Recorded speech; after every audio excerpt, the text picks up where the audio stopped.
Okay, this is the last video in the ratio analysis series. So we're going to start off by looking at market value ratios. These ratios relate a firm's stock price to various company measures, so it's kind of more of a measure of the acceptance of the marketplace as to what a company is doing as measured by its stock price. So 4 different measures we're going to look at here. The PE ratio is a very common ratio. It shows up in the financial press and the financial news all the time. So that's just defined as the price per share divided by the earnings per share, or the net income per share is another way of saying that. The price to cash flow ratio is just going to be the price per share of the firm divided by the cash flow per share of the firm. We're defining cash flow there, by the way, as net income plus depreciation as a simplification. The price to EBITDA ratio, also called the EBITDA multiplier, that's going to be defined as the price per share divided by the EBITDA per share. And then lastly, the market to book ratio is defined as the market value per share divided by the book value per share. So let's look at these all in practice here and talk about how we would come up with them.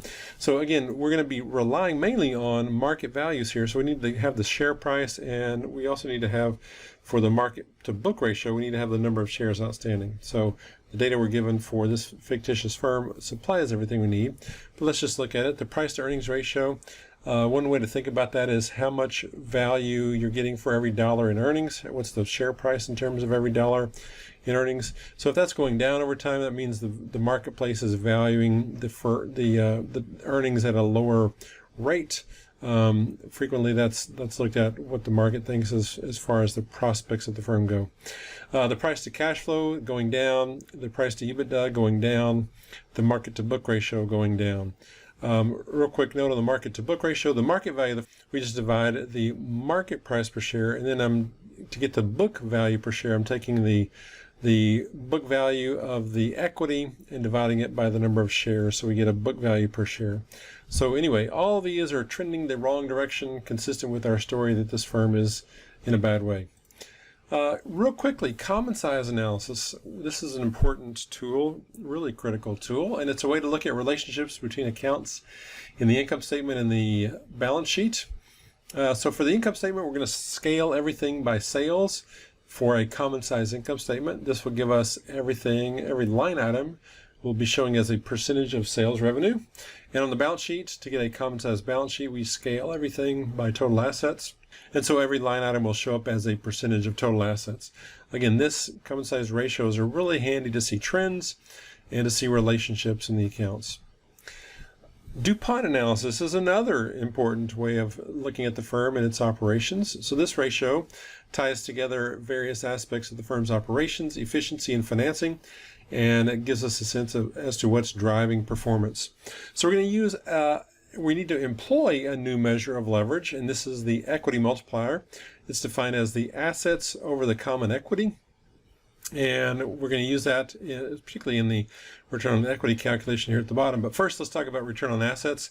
We can redefine that as not just net income over total assets, but we can break it into 2 parts, and that would be the net income over sales, which is the net profit margin, and multiply that times the sales over the total asset turnover, the TATO. So profit margin times the TATO is going to give us the return on assets. And then we can go down to return on equity and decompose that into net income over sales, the profit margin, multiplied by the sales over total assets, the TATO, and then finally multiply it by the equity multiplier, this ratio that we just talked about a minute ago. So we have 3 pieces that are driving the return on equity. And if any of those are going up, it's going to help the return on equity. We'd like ideally to have the profit margin going up, or perhaps the TATO going up. Both of those going up would be beneficial to the return on equity, and we would like that. The one thing that we wouldn't necessarily be excited about is the equity multiplier going up. That basically means we're using more leverage. So if our return on equity is driven solely by the increase in our leverage, that's not really a good story. That's not really the right lever or the best lever I would suggest to pull in order to get a higher return on equity. So as an example for this firm, we've got in 2018 we had the profit margin of 4.4. By the way, that was down from 5.5 in the previous year, times the TATO 1.41 in 2018. In the previous year it was 1.59. And then finally, the equity multiplier in 2018, it was up to 2.415. Last year it was at 2.3. So the result is our return on equity went down from 20% to 15%. And the only reason it didn't fall further is because the firm was employing additional leverage. So again, consistent with the story all along, this firm has not been performing well, certainly of late. So in this last slide, we're going to close off with some closing remarks on ratios. First point, I guess, here is the ratios are helpful, but they may have some limitations. So if a firm, for instance, is not clearly in one industry, if it has its feet across several different boundaries, it's participating or has operations that kind of touch different business lines, different industries, then it may not have a clear competitive set. It may be hard to kind of benchmark that firm against other firms. Seasonality can distort the numbers. If we have a firm that's very seasonal, sales are showing up, a large bulk of sales are showing up in one particular quarter, that can throw off our numbers. Another possible downfall of ratios is that firms can manipulate the financials. They can window dress. We're going to look at that towards the end of the semester, but firms can kind of mess with their financials to make things look better than they perhaps should look. And then balance sheet values can be distorted, perhaps by inflation, perhaps by depreciation over time. Particularly like with assets like real estate, that typically goes up in value over time, even though the depreciated book value may look quite low. Some other considerations to think about that ratios don't necessarily touch on are things like, does a firm have a single customer, a key customer, or a key product that it completely relies on? Does the firm have a key supplier or a key market that it relies on? If something happened to either the market because of and I'm thinking market here like a nation or a place where they're selling their stuff. So if there's a downturn in the economy of that particular location, would that really hurt the firm?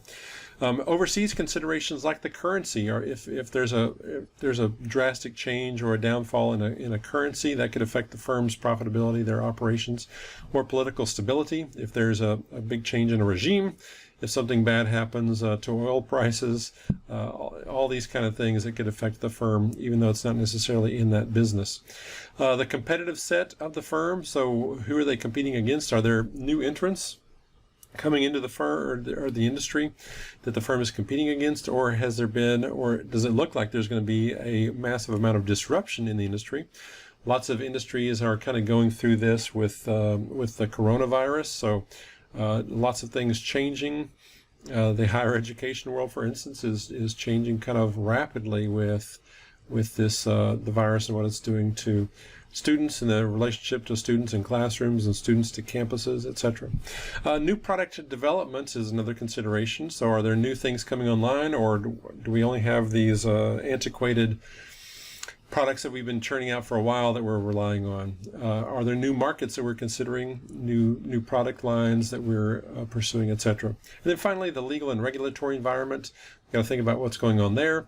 If there's in the U.S., there's going to be elections all the time. If the parties change, we might have a different tack on the regulatory environment. Maybe there's going to be ratcheting up of certain regulations, relaxing of others, and so that could impact industries and impact companies. So it wouldn't necessarily show up in the ratios, but we need to be aware of the broader environment. So this is very similar to kind of a SWOT analysis, so more of a strategic look at the firm. So all of this stuff, the strategic look, the broader considerations, along with the numbers, the ratios, will give us a better picture. And it's always important to keep in mind that these ratios may not necessarily give us all the answers, but they can point us to questions that we want to pursue and dig into and try to find the ultimate answers. So that is how ratio analysis fits into the kind of the broader context of assessing a company's performance. So I'm going to go ahead and stop here. That wraps up our ratio analysis, and I'll see you in the next set of videos, in the next set of topics. See you then.